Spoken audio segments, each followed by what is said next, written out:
Hello again and welcome back to Polysaturated. This is episode 7. We are talking about meeting and maintaining metamours. All right, before we get started, we have a shout out to give. We have a dedicated listener, TJ, who's out there. Hey! Thank you, TJ. Because he's listened to us so much, so dedicatedly, he has really helped improve the quality of our show. So thank you very much. We really appreciate you. We love all our feedback. Not the mic feedback. We appreciate all feedback, good and bad. Just let us know.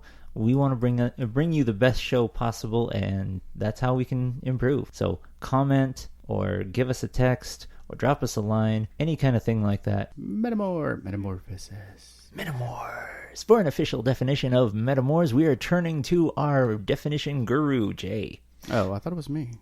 It's not you. If you have to ask, it isn't you. I didn't ask. I made a statement. That's a difference. I am one of your hosts, Crow, and I am here with Zan and Jay, who is going to read our definitions for us. A metamour is someone who is your partner's partner, but with whom you have no romantic relationship. Good example of this is Crow and myself. You're still my husband. Yes, I am. However, we are not romantically involved. This is true. We do share one thing in common. Mm-hmm. We are men. Yes. Oh, and Jay. Yeah, we do share. We do share. Yes. Yeah, we share, Jay. We follow the golden rule that we learned in kindergarten, that is play nice and always share. Not always. I won't share my Tic Tacs. No, he won't. Yeah. No. Or his razor. No, Oh, definitely yeah. not my razor. Which is God, really no. kind of It's weird considering. Yeah. You can, It's my razor, okay? it doesn't go in any orifice. No, but I don't want to slice my face up, look like Freddy Krueger when I'm done shaving. How would that happen? You would have to burn your face Things to look happen. like Freddy Okay. Krueger. Do you know how easy it is for me to set something on fire by accident? With a razor In the shower? And moving along. Metamours can be anybody that your partner is involved with in a romantic way. Or a non-romantic way, if it's a dom-sub relationship. Right. Well, I mean, that doesn't really have to be romantic. that's true. Yeah. Metamours can be a great thing, and it could also be a bad thing, depending on how... Surprise, people are involved. Wait, people? Oh. We got to deal with people? People. People and math. I just... No. Although I think Says we our should engineer. differentiate, because what happens is people think that, if they're cheating, then that person could be the metamour. That is not the case. No, metamours don't come in as a result of Metamours cheating. know Right. what their partner is doing. Right. Well, not just because... And usually support, well, they should. A healthy metamour should be supportive of their partner's partner. But if your partners don't know about each other and... Oh, wait. No, if your partners Cheating know make each other, Cheaterson. but they don't know that you're sleeping with the same person, that's a metamour, right? No. Yeah, I know that. No. Where's my rolled up... Wait, do we have the squirt bottle? Oh, God damn it, not again. No. Okay, so metamours can be great, and it could also be kind of a pain in the ass to deal with. But Well, it can be scary to to meet your partner's partner. Well, the way we're raised, the way our society is set up is so monogamous central that meeting the other person is like meeting the other woman, yet meeting the other man, meeting the person your partner's cheating with, only that's not the case. But at the same time, I mean, the metamour has to be on the same page as all of you. I mean, you don't have to meet your metamour, but it's good to at least know who the person is, or at least know each other. And I mean, like I said, it could be a good thing and it could be a bad thing. Whenever you know the metamour, you can work together to enhance both relationships, or however many relationships you really got. Like Crow, should we mention the 27 again? The 27 You just insinuated that he has 27 relationships. No, Do I need to have a conversation with you guys? No, not with me, with him. Because remember, we never talked about... Well, apparently you knew about it too and didn't say anything. No, you said something. I made a joke and he didn't disagree. So I think we might have to have a discussion with him about lamp it. is awesome. Oh, we're talking about you now. No, we're talking about the lamp. The lamp is cool. No, we're talking about you.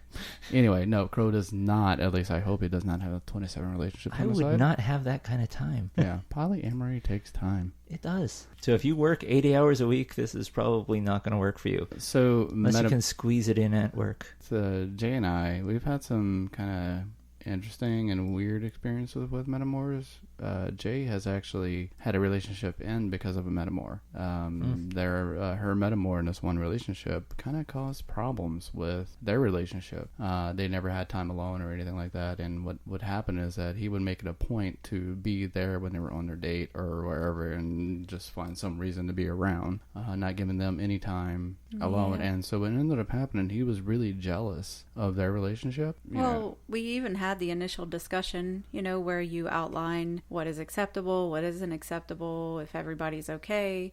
I like to be very transparent and up on the up and up. And so I want to face, if we can, see and interact with the metamour, just to get a feel for them, get to know them. I mean, this person is an important person in your potential important person's life. So, I mean, you're looking to date or be with this person, and they already have somebody that they're established with. So it would make sense to want to get to know them. If you play your cards right, you could do all kind of awesome stuff with your metamour to even just mess with your partner. If you I know this from experience. Right? Jay has found ways with using metamour against me in hilarious ways. Oh yeah. And yeah. It's been fun for her, and I guess me too. He admits it. That's good. It was. But that all comes with experience and conversation and the big C word, communication. Oh no. Oh no. we're Everybody using take the a shot. C word. Great, I forgot my drink. The most important thing is to come at the relationship with respect from both ends. Your metamour is probably going to be used to and in communication with your partner and their partner. So they're going to know, different aspects about you, and they're probably going to be clued into you and your existence before you even know that they're interested. You brought up something that was really kind of a weird effect of polyamory, in that person A is going to talk to their established partners already about you before the dating ever actually starts. They're going to, and they'll probably, all of the other partners are going to weigh in. However many there are, is just one, or is it more than one already? And all of those established relationships are going to weigh in on this person that doesn't even know they're being interested in, that person A is interested in. So it's one of those things where if you're coming into an established relationship, you're the other partner's metamour, and they have already heard about you. It's in many ways they'll even act like they know you already, because they do. They've heard it all. They've heard stories and a little gushing, and if everything plays off right, you'll benefit the rewards of NRE on their side too. One thing about having a metamour does not mean that your partner's partner is going to be your partner too. Right. That does not in any way, shape, or form mean that you have free reign to bang your partner's partner. I know one of the last relationships that Jay got into, she was seeing this girl, and I wasn't involved. It was one of those things where her girlfriend was my metamour. That was cool. She spent the night. They hung out together anytime they could, and all that other stuff, and it worked out for them. But at one point, we had a discussion with Jay's partner that she wanted to be with me too, and we talked about it, and we communicated. How do you communicated? Yeah.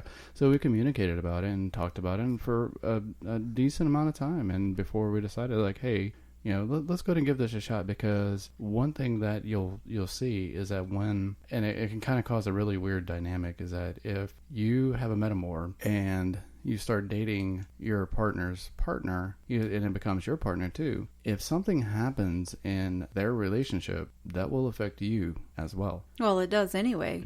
Well, yeah. Even if you're not all dating the same people, it will affect you. Right. It trickles down, because let's just say, I don't know, you did something and it made me upset. Well, it's going to affect my mood, which therefore affects all of my partner's moods. They're going to feel some kind of way about something, which also plays into a whole other hornet's nest of aspects to talk about, where it involves meddling, or how much is too much to tell your partner, or, where does the line get drawn on complaining or taking up all of your date time to talk about problems you're having with other partners, and which would be their metamours. And a lot of people would want to take sides, would want to say some different things, or have, obviously, if somebody is hurting you, they're going to feel some kind of way about it, and they're going to be upset. But that doesn't give them rights to bash, talk bad about, or try to influence your relationship with your metamour in any kind of way. Mm-hmm. You can offer a safe space for somebody to be able to talk and healthily respect boundaries, and that goes into another aspect, respect. That was one of the hardest things to watch, is that when Jay was going through a breakup or through a hard time with another partner, watching her,